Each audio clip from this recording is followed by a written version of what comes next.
pessoal, aqui quem vos fala é o pastor Márcio. Durante essa semana, junto com um grupo de pastores, nós decidimos aí fazer um momento de jejum, de oração, de busca, né? Durante essa semana em prol desse problema que agrava o Brasil, que é essa situação aí do coronavírus, né? Da limitação das nossas atividades, enfim, né, que compromete até o funcionamento da igreja, tudo, né? Nós já sabemos o quanto de prejuízo isso já trouxe, né, na economia do país, né, na nossa família com perdas, né, até mesmo sofrendo nós mesmos na questão da enfermidade, né? Eu, como muitos de vocês também, já tive o coronavírus e não é fácil, né? É uma batalha ferrenha, você está lutando contra uma doença que você não sabe bem, né, o que é, mas nós estamos aqui para interceder, né, e também buscar entender o que Deus ele quer nesse tempo, para a igreja dele, o que Deus quer falar aos nossos corações. Nós estamos aí buscando entender isso tudo, né, e junto com vocês nós estaremos fazendo uma breve reflexão aqui do livro de Joel. E hoje eu estarei compartilhando com vocês aqui as impressões que eu tive do livro de Joel, capítulo 1. Espero que aquilo que nós vamos falar aqui seja de bênção para a sua vida, que seja algo que realmente vai te edificar, que vai abrir seu entendimento, que vai abrir os seus olhos para esse tempo que nós estamos vivendo aqui hoje. Então, que você abra o seu coração, que você esteja sensível àquilo que Deus quer ministrar nesse tempo. Amém? Então, Joel é um livro, segundo algumas coisas que eu li sobre ele, é um livro que foi escrito no ano ali de 830 aproximadamente, antes de Cristo. E é um livro que fala sobre oração, que fala sobre jejum, que é um livro também que tem um foco profético, certo? E quando a gente lê ele, parece que dá-nos a impressão de que ele está sendo muito atual, porque ele tem muita coisa a ver com o que nós estamos vivendo nesse momento de hoje, né? Então, é um livro que, quando você lê ele, você tem a impressão de que o profeta sabe que viveu dias bons e que vai viver dias difíceis, né? E como nós podemos ver aqui, que eu vou estar lendo com você, diz assim, ó, Joel, capítulo 1, diz assim: a palavra do Senhor veio a Joel, filho de Petuel. Ouçam isto, anciãos, escutem todos os habitantes do país. Já aconteceu algo assim nos seus dias? Ou nos dias dos teus antepassados? Contem aos teus filhos o que aconteceu, e eles aos seus netos, e os seus netos à geração seguinte. Então aqui é importante nós entendermos que ele estava falando que haverá de acontecer algo, certo? Que os antepassados não viram, nem os da geração presente também presenciaram, mas que vai acontecer algo com eles neste momento que servirá de exemplo e será usado como um grande aprendizado para as gerações futuras, certo? Como está falando aqui, filhos, netos e as gerações seguintes. Então, o entendimento que eu tenho aqui é que haveria de acontecer algo que os antepassados não haviam visto ainda. E até aqueles que estavam ali no tempo de Joel, os contemporâneos dele, também não havia visto. E quando nós olhamos para a situação presente hoje, nós podemos notar que estamos vivendo um tempo que nem os nossos antepassados viveram, certo? E nem nós, né, geração contemporânea, também havíamos visto algo parecido com isso. O pastor Eran falou, olha, eu tenho meus 40 e poucos anos de idade, e eu nunca vi, nem meu pai, principalmente, falando que havia passado por uma situação, né, de enfermidade, de pandemia, como se temos passado, né, neste momento, né, no nosso país. Então, eu começo a ver, né, e refletir, mas qual a situação que nos leva a passar por isso, né? Acho que Deus está neste momento, né, nos alertando sobre algo. E aqui fala, né, nos textos seguintes, que falam que haveria alguns tipos de gafanhoto, que haveria o gafanhoto cortador, o peregrino, o devastador e o devorador. Que haveria o cortador, né? O que se entende é que eles vão lá nas plantas e cortam elas, né? Ou seja, poda elas. Aí depois desse vem o peregrino, que ele vai de um lugar para o outro, certo? Depois fala do devastador, que passa destruindo tudo. E depois, por último, o devorador, que além de destruir, ainda come, não deixa nada, né? O lugar fica desértico, né? Termina com tudo que é verde, tudo que é vida, tudo que produz, ele ceifa tudo, acaba, ele devora, o enxame termina com tudo, certo? E aí ele está falando sobre esses tipos de devoradores, de gafanhotos, né? Com esses tipos de praga. E quando a gente vê isso, a gente faz um tipo de linkagem, né? Pensando que também isso poderia parecer, né, uma epidemia. Outra coisa que acontece é que depois ele fala assim: acordem bêbados e chorem, lamentem-se todos vocês bebedores de vinho, gritem por causa do vinho novo, pois ele foi tirado dos seus lábios. E uma nação poderosa e inumerável invadiu a minha terra. Seus dentes são como dentes de leão, suas presas são de leoa. Arrasou as minhas videiras e arruinou as minhas figueiras. Arrancou-lhes a casca e derrubou-as, deixando brancos os seus galhos. Então aqui estava falando sobre aquilo que iria vir, né? Sobre um juízo. Quando a Bíblia fala na questão do vinho, está falando acerca de festa, alegria, que isso tudo seria tirado deles, né? E tudo isso viria, né, de uma nação poderosa, estrangeira. E a gente começa a linkar que hoje a gente vive um momento onde a nossa liberdade de festejar foi-se, né? Hoje você quer fazer um casamento, assim como aconteceu o meu, para um grupo pequeno de pessoas. Hoje você não pode fazer uma festa para convidar muitos amigos. Hoje nós estamos restritos a tudo isso, né? Foi tirada essa alegria, essa festa, né? Quando a Bíblia fala sobre vinho, está falando sobre isso, a alegria, a festa. Isso foi tirado. E tudo isso partiu de um lugar que não é aqui a nossa nação. Isso veio de fora, né? Nós não criamos o coronavírus. Isso aí veio de outro lugar, como todos nós sabemos. E a gente começa a pensar sobre isso, assim, fala assim: por que, Deus, esse juízo? Por que essa situação nos nossos dias, né? E eu fico pensando que muitas vezes Deus está querendo trazer à nossa memória que grande parte disso é causa da irresponsabilidade da igreja. Diante de tanta liberdade que tinha, nós colocamos isso completamente fora, né? E hoje nós sentimos falta e hoje nós queremos recuperar o tempo. E hoje nós estamos vivendo num período de limitação, nós estamos vivendo um período meio que de sequidão. E isso está afetando a igreja e afeta até a vida das pessoas. Tem pessoas que vêm conversar comigo e estão vivendo também uma sequidão espiritual, que isso afeta até a cabeça.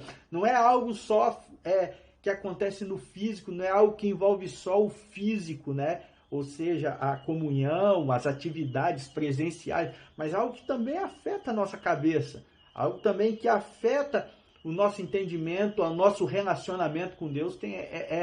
Nunca se procurou tanto ajuda psicológica quanto se tem procurado nesses últimos tempos. As pessoas têm surtado com isso daí, né? Porque isso mexe com a cabeça. A questão do isolamento não acontece só no físico, na presença, mas tem algo que está acontecendo na nossa espiritualidade. A gente está vivendo o isolamento. A gente tem sentido assim que Deus está longe. A gente fica perguntando por que tudo isso, né? Principalmente quando há perdas.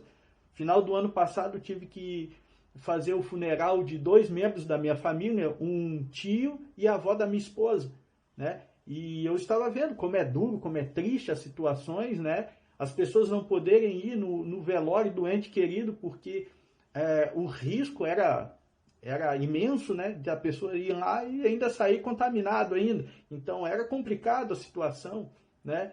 E ali as pessoas se sentiram impotentes, né? Porque, tipo assim, ali foi uma vida. E o que a gente pode fazer, né?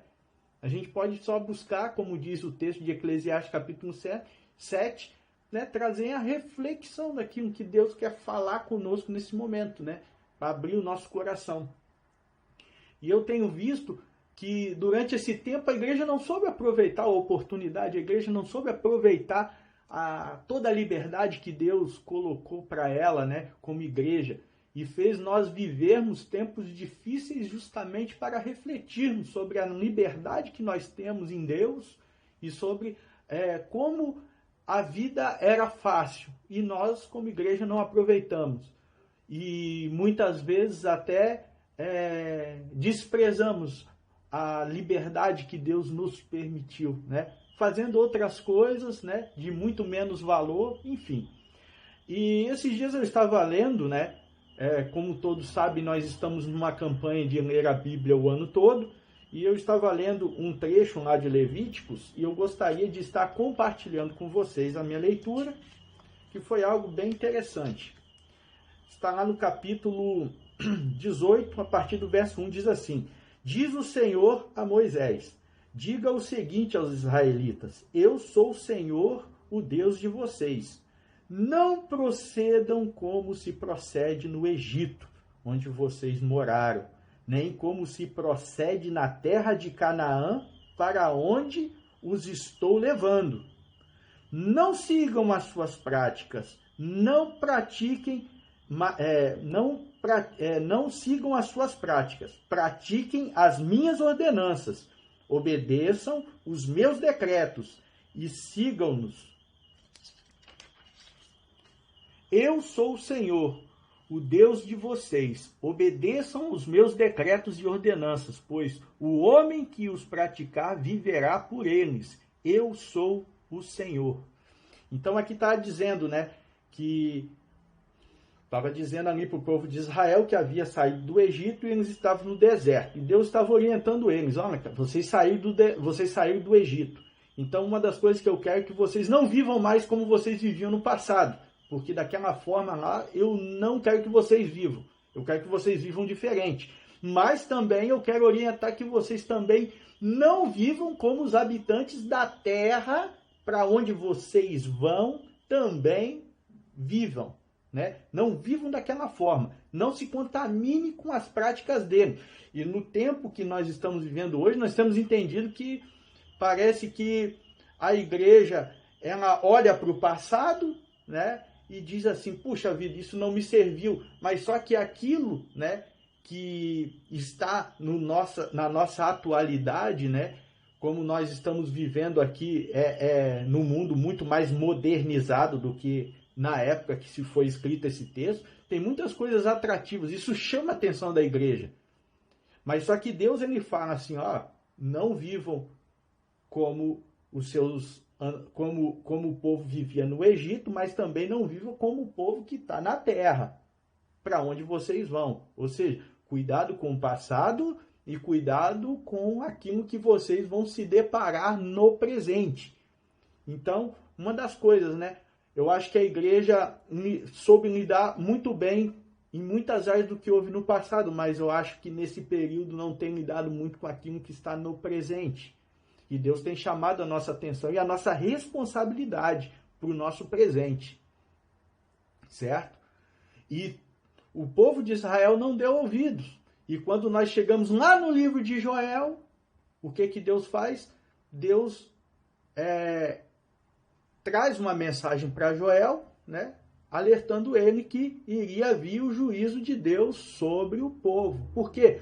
Justamente porque o povo não deu ouvidos à palavra do Senhor.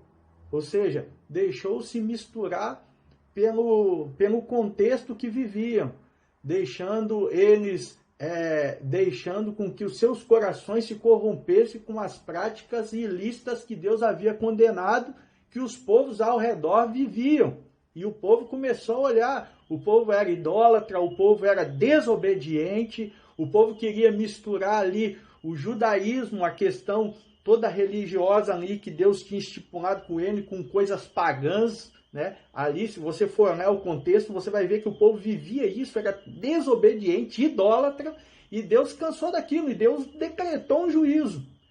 E não diferente nesse tempo, Deus tem trazido um juízo para nós, para que nós possamos refletir e possamos também conduzir as nossas vidas de acordo com a vontade dele. E não mais viver como antes, nem como o passado e nem com aquilo que nos deparamos no presente, certo? Então o livro de Joel, ele fala sobre isso. Olha, seus antepassados não viram, né, o que eu vou trazer aqui para vocês, né? Mas isso vai servir de história lá na frente. Nós nunca vimos uma situação dessa como nós estamos vivendo hoje, mas isso vai servir de história para nós contarmos para nossas gerações futuras, né? Da dificuldade que a igreja passou, da dificuldade que nós vivemos, né? Num período de um isolamento, num período de dificuldade, né? De nós estarmos aí desenvolvendo a obra de Deus, a igreja. Então, que isso traga na nossa mente uma reflexão sobre isso. E lembrando, né? Não é para nós vivermos nem aquilo que vivemos numa vida passada e que nós também não nos contaminemos com aquilo que está no nosso presente. Lembre-se, Deus falou, cuidado, não vivam como viviam no Egito e não vivam como as nações que vivem na terra onde eu colocarei vocês vivam, né? Teriam que viver conforme aquilo que Deus determinou que vivessem. Gente, como igreja, é tempo de nós vivermos aquilo que o Senhor determinou que vivêssemos. Um dia eu estava conversando com uma irmã e ela brincou comigo, falou: irmão, a chave da vitória é oração. Eu disse para ela: não, a chave da vitória é obediência, porque quando nós temos obediência, nós temos crédito com Deus. Quando nós obedecemos, nós temos os céus a nosso favor. Nós temos Deus que estará trabalhando, até mesmo quando a gente estiver dormindo, Deus estará trabalhando a nosso favor. Não porque Ele deve isso, mas porque Ele nos ama e porque Ele quer o nosso melhor. Quando nós estamos em obediência, nós temos tudo. Então é hora da igreja do Senhor voltar a obedecer. Como diz o profeta, olharmos para as veredas antigas, aqueles primeiros marcos que os apóstolos ali disseram que nós deveríamos viver por eles. É esse evangelho que Paulo prega ali no Novo Testamento, esse evangelho que é o evangelho que nós devemos viver. Tudo aquilo que Cristo ensinou, tudo aquilo que eles nos ensinaram, esse é o evangelho que nós temos que viver, e viver em total obediência, porque essa é a vontade de Deus. Já vi pessoas dizendo: como é que eu vou seguir um livro que não foi escrito por homens? Sim, foi escrito por homens, mas a Bíblia diz que toda a escritura foi inspirada por Deus. Foi grandes homens de Deus que escreveram tudo isso aqui, inspirados por Deus, para que você tivesse uma vida boa e que você vivesse de forma digna e honrosa aqui na terra, de forma que agrade o coração de Deus. Que você viva para a glória de Deus. Não é tempo de nós ficarmos vislumbrados com o que nós vimos aí no mundo, mas é tempo de nós vivermos intensamente os mandamentos e os decretos daquilo que Deus tem falado conosco, aquilo que Deus tem ministrado nas nossas vidas. A vontade de Deus é que vivamos em obediência e vivamos em comunhão com Ele. Se você é um filho de Deus, você deve andar em obediência ao seu pai. Você tem o dever, né, de viver, né, de forma que você vai honrar o legado, né, do nosso Pai Celestial aqui na terra, falando do amor de Cristo, falando da salvação, da fé, da graça. É tempo disso. É tempo de nós vivermos intensamente aquilo que Deus determinou que nós vivêssemos. E aqui no texto de Levíticos 18, ele fala: obedeçam os meus decretos e ordenanças, pois o homem que os praticar viverá por eles. Ele viverá por eles. Nós vamos ter uma longevidade, nós vamos ter ali uma oportunidade de viver muito melhor do que aqueles que não obedecem ao Senhor. Então hoje é tempo de nós vivermos em obediência. Eu acredito que se o povo de Israel tivesse vivido em obediência, eles não encarariam toda aquela situação de cativeiro, eles não presenciariam o que é uma nação estrangeira devastando, cortando, né? Como nós acabamos de ler ali, devorando, né? Ceifando tudo que eles tinham, deixando a terra completamente devastada. Eles não precisariam passar por isso se simplesmente obedecesse. E hoje nós estamos passando por isso porque a igreja do Senhor não tem obedecido. A igreja do Senhor tem deixado a desejar. E é tempo de nós voltarmos ao caminho. É tempo de nós nos arrependermos. É tempo de jejuar. É tempo de prantear, né? E eu quero dizer uma coisa para você. Nós, como igreja, temos essa responsabilidade. Por isso nós estamos nessa campanha, porque nós temos uma responsabilidade grande por isso. Porque, como estava lá em Gênesis, quando Abimeleque estava prestes a tomar a mulher de Abrão, o que Deus falou? Não tome essa mulher. Por quê? Porque essa mulher tem marido.